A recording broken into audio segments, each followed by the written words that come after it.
संविधान दिवस के इस महोत्सव में सबसे पहले संविधान के स्वर्णकार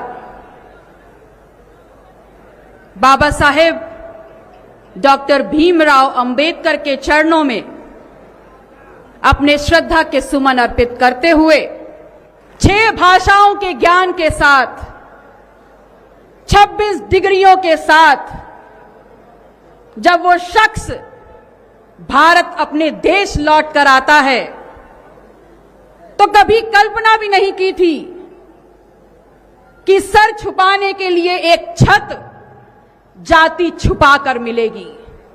जब अफसर बनकर बैठा तो कभी कल्पना नहीं की थी कि वहां का चपरासी पीने के लिए पानी नहीं देगा और फाइल भी अधीनस्थ होकर के फेंक कर देगा। लेकिन वो रुका नहीं, वो डिगा नहीं, वो हारा, वो जीता, वो परेशान हुआ, लेकिन मायूस नहीं हुआ। बिखर गया उसका परिवार, लेकिन वो इस भारत देश में पे बैक टू सोसाइटी के मिशन को लेकर अड़ा रहा, डिगा रहा और ये समझाने का काम कर दिया कि मैं आया हूं अपने बिखरे हुए समाज को इकट्ठा करने के लिए। और जब मौका मिला तो अपनी लेखनी से एक ऐसा दस्तावेज तैयार कर दिया कि वो व्यक्ति जिसने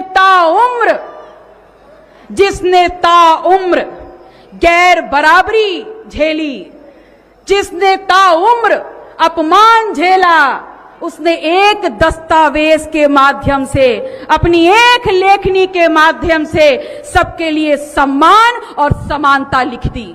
लेकिन बड़ा दुख होता है और बहुत बड़ी विडंबना है कि why we are able to see doctor B R Ambedkar in only 2 frames.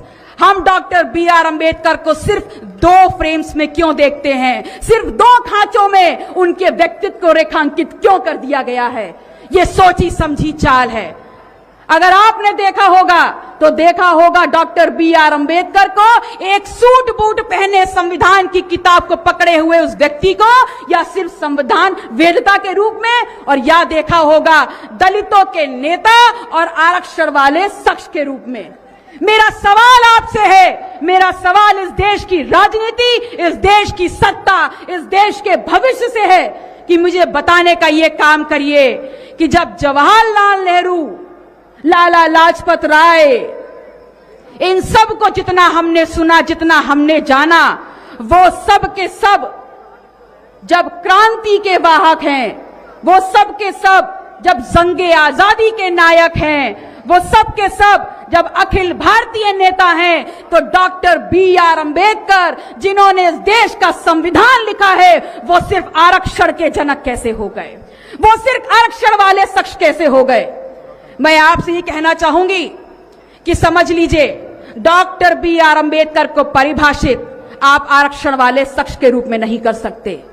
उनका पूरा परिचय होगा समाज शास्त्री डॉक्टर बी आर अंबेडकर, इस देश की महिलाओं को अधिकार देने वाला डॉक्टर बी आर अंबेडकर, इस देश की राजनीति पलटने वाला डॉक्टर बी आर अंबेडकर, इस देश में हर व्यक्ति को समानता का अधिकार देने वाला डॉक्टर बी आर अंबेडकर। और ऐसे अपने संविधान के रचयिता के सामने बार बार सर झुका के शत शत नमन करती हूं।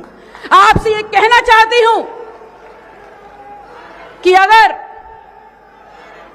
जब भारत जंगे आजादी की जंजीरें तोड़कर एक नए राष्ट्र के निर्माण की तरफ बढ़ रहा था, तब उन्होंने अगर राष्ट्र निर्माण के लिए किसी पे विश्वास किया, then that was only one depressed, one Dalit, one Achhut of India who was the only option, एकमात्र विकल्प था इस देश को एक राष्ट्र बनाने के लिए डॉक्टर भीमराव अंबेडकर। मैं आपसे ये कहना चाहती हूं कि ये समझ लीजिए कि जब उनको मौका मिला तो उन्होंने अपनी लेखनी से समानता और न्याय लिख दिया हर वर्ग के लिए। लेकिन जब इनको मौका मिला तो इन्होंने आपका दोहन करने के लिए मनुस्मृति लिख दी। आज अगर डॉक्टर B.R. अम्बेडकर होते तो इस लोकतांत्रिक व्यवस्था का नाश होते देख आप लोगों से पूछते कि बताओ क्या करना चाहते हो। अगर आज वो होते तो पेरियार डॉक्टर लोहिया के साथ मजबूती से खड़े होकर के एक बहुजन एका खड़ी कर देते।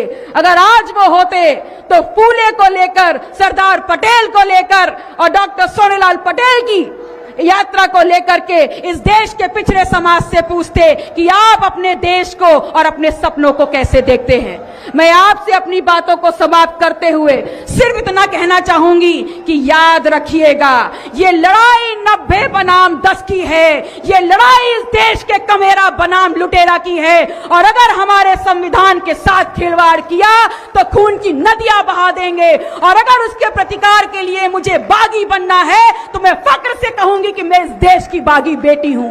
और आपसे ये कहना चाहूंगी कि जातिवार जनगणना नहीं होगी तो इस बार जनगणना नहीं होने देंगे। अगर आरक्षण से खिलवाड़ होगा तो विरोध हो जाएगा और मैं बागी बनकर मरना पसंद करूंगी। आप सभी आयोजक मंडल का, आप सभी लोगों का पुनः आभार व्यक्त करते हुए कि आप लोगों ने मुझे मौका दिया अपनी बात रखने का, अपनी वाणी को विराम देती